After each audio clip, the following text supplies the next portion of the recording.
Dave, you are always so tough when it comes to our kids living with us, our parents living with us, or us moving in with our parents or whatever.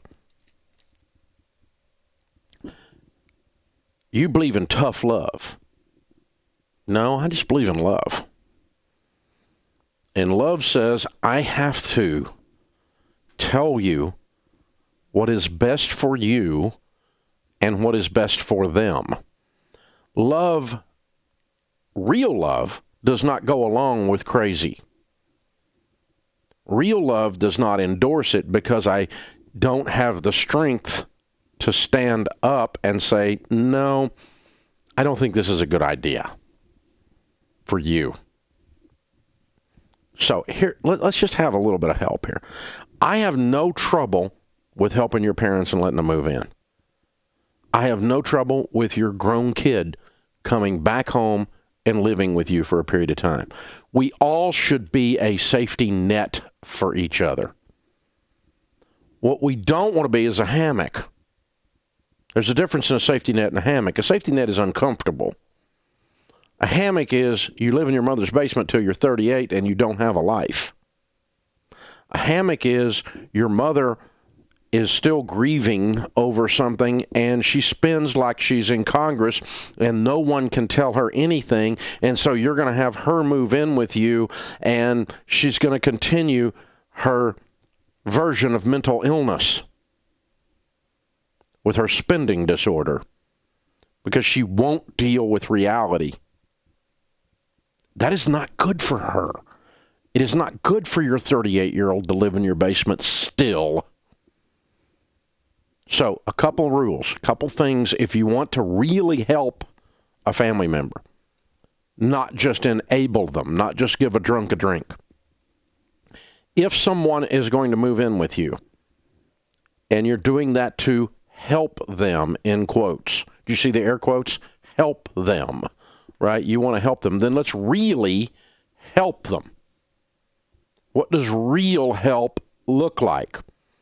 Real help causes them to be better as a result of your help. When you give a drunk a drink, they're not better. You've enabled them. They feel better. They like you, but they're still a drunk. And you caused them to still be a drunk because you gave a drunk a drink. That is not love. That's quite the opposite of love. Why would you do that to someone that you say you love? And so if your 28-year-old has gone through a divorce and has a kid and whatever, or doesn't have a kid and they need a safe place to heal a little bit and they come in out of the cold and they're going to move in with you for a little while to get back on their feet, to get their emotional chops under them, to get their spiritual chops back under them, get their career going, maybe get some debts paid off and be able to start again, there's nothing wrong with that at all. There's nothing wrong with your elderly parents who are struggling moving in with you and you helping to take care of them. There's, that last guy that called, it's not a bad thing. The bad thing is you need to put requirements on them that help them heal so that they can leave. In other words, should I charge my 24-year-old rent? No. No, you shouldn't charge them rent. You should throw them out as soon as possible. Well, that's no, really. I mean, what is the best thing for a 24-year-old? To have the dignity of being a freaking adult. Buy your own groceries and pay your own light bill. That is dignity. The ability to produce in the marketplace, leave the cave, kill something, and drag it home. There is tremendous emotional and physical and relational benefit. So help them become that kind of an adult. And so if they're going to live with you for the next 6 months, in preparation for you to kick them out, then there's two things we're going to do. One is we're going to give you a deadline. So that last guy, Mom and Dad, you can move in with us for 6 months. Or you can move in with us for 1 year. During that year, there will be no rent charged, except you will do these things that are good for you in lieu of rent, instead of rent. So instead of paying me rent, you are going to Financial Peace University every class. You are going to turn in a written budget that I see and that you stick to every month while you're here. You are going to see a financial coach.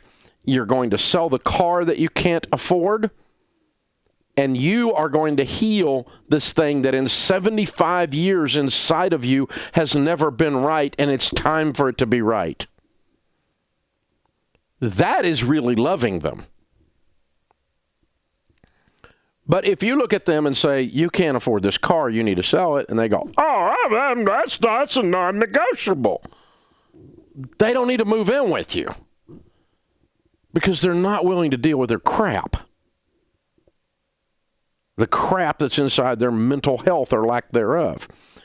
And so you look at your 24-year-old and you say, 6 months from today, we're going to move your little butt into an apartment. During the next 6 months, we're not going to charge you a dime, but during the next 6 months, you're going to Financial Peace University. You're going to be on a written budget. I'm going to see a written budget every month. You're going to start saving a percentage of what you give. If you live under our roof, we go to church on Sunday. And we do not party till 3 in the morning and snort cocaine. If you're under my roof, that's what you do. If you don't want to live under my roof, you get to choose. But if you're under my roof, that's what you do.